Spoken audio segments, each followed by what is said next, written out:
Guys, Jonah here, drinking beer once again. You know how we do it. And I'm trying to get rid of some of these Christmas lager type beers because we're fast approaching March and it's going to be springtime, so it's not really a Christmassy thing anymore. But I've only got a couple left. And the one I thought I'd do tonight, they're both classic beers, but this one is the Warsteiner premium beer. It's a premium Pils, actually. Quality beer, it says, from Germany. Das einzig wahre.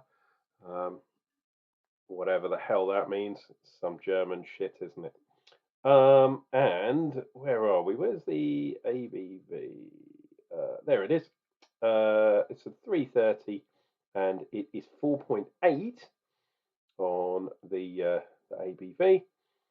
We are obeying the Reinheitsgebot. But let's have a look at the bottle again. You can get this in cans too. Obviously, this is a bottled one. Nice classic gold, black, and white. Seat 1753, since 1753, I guess. Neck chief, which is cool. I love neck chiefs. It's just, I know people say, oh, well, it costs extra money and all that kind of stuff, but I think it's classic. And there we go. We got a branded cap, Warsteiner premium beer. It says, let's get this bad boy into a glass. Boom. Got the obligatory smoke, which is cool. Used to like a bit of a smoke, but then I got cancer, so yeah, not very good. I'm using a Blue Moon. This is probably sacrilege, but I don't actually have many lager glasses because I'm not really a lager dude. So yeah, another macro. I mean, Blue Moon is now a macro. I mean, it's always been a macro, really, but they tried to con people for a while into saying it wasn't a macro. And this one definitely is a macro too. We're going to go for, oh, look at that. You can see the old Warsteiner. It's hopefully it's going to fit in here without overflowing. Course it is. Wow, look at that. I mean, absolute genius. I'm glad I did this. Let's get this in there. See if I can get the whole bottle. Am I going to manage to get it? Yeah, there we go. That's more or less it.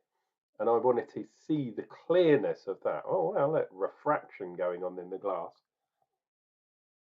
There we go. Oops. So, noble hops. As far as I am aware, I don't have my Beer 52 stuff, but I have got some untapped Warsteiner things, which basically just says it won lots of awards.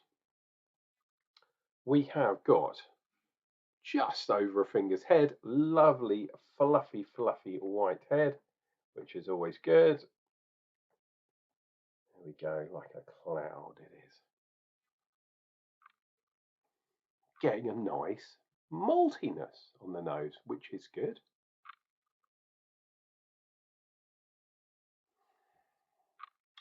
Yeah, nice maltiness, nice touch of cream, I guess. As we saw, it is crystal damn clear. You can see through there, which is absolutely cool. Cheers and beers to you, dear viewer. I know this is a lager, but why not subscribe to the channel? You'll see plenty of different beers. Well over 1,000 beers here now. And if you go on my Untapped, I think I'm 2,500 beers on there. So you can find something that you'll enjoy. And I basically review everything, unless I've obviously had it before. Sometimes I even review things twice if I haven't had it for a while. Cheers and beers.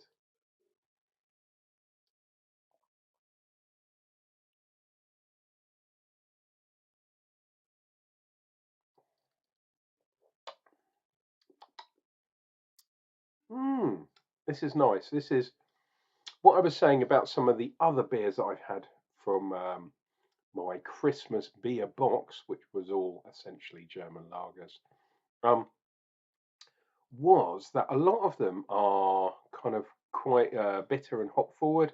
This one definitely isn't. This is more a smooth, creamier kind of malty one, more in the Bohemian style, the Czech style. Bit softer, but still 4.8, not to be sniffed at. I know people like lagers up around 5, and this is not, it is only just under.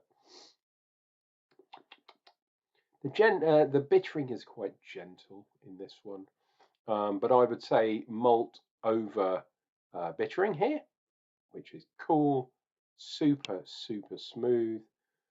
Lagers, to get a lager right is extremely difficult, which is why you don't see that many craft lagers. Because the craft brewers, I seriously think they're afraid of making lagers, um, because I don't think they have the patience for getting it right. A lot of craft breweries, especially the smaller ones, which are fantastic, by the way, don't get me wrong, but they change their recipes very, very regularly and hardly ever brew the same beer twice. Um, but getting a beer dialed in to be like this, super smooth, it's a lager, it is what it is. You could easily drink this one on the terraces watching football, not even thinking about what this beer is. But the brewer has had some serious, serious thought. They've had a couple of 100 years to get it right. So, that's the way things evolve naturally. I really do like, um, yeah, beers done traditionally and learning over time. That's why things win awards, not how many hops can we put in this beer. It's crazy sometimes. But anyway,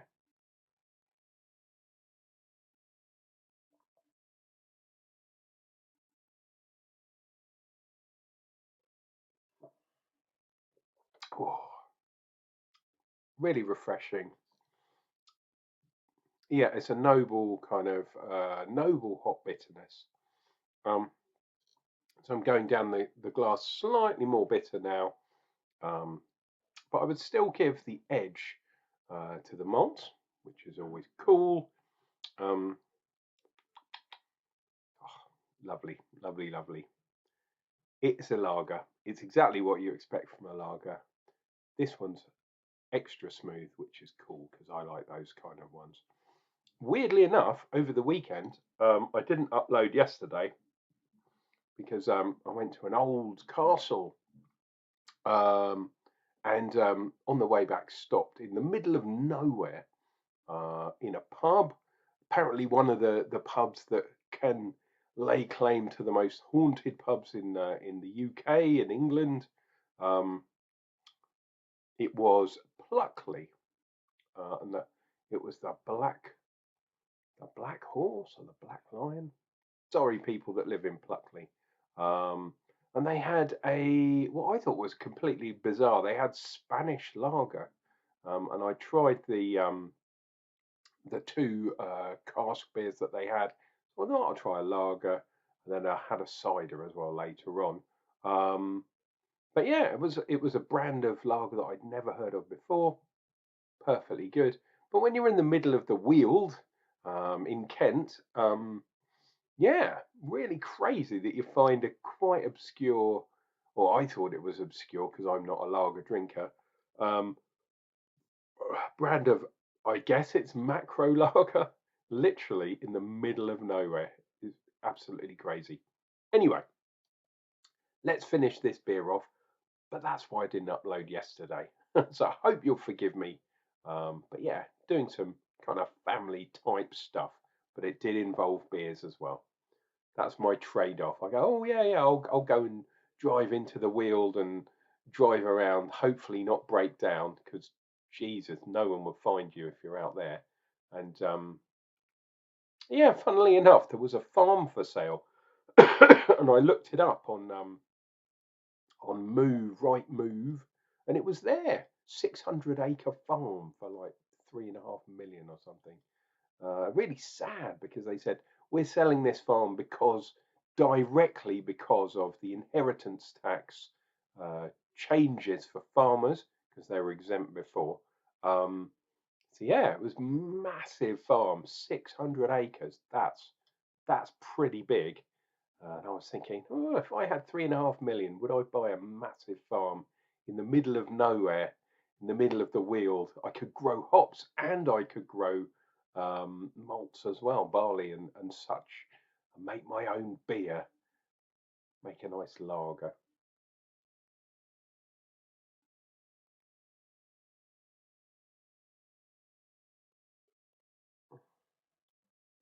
Wow, unbelievably smooth, really, really nice.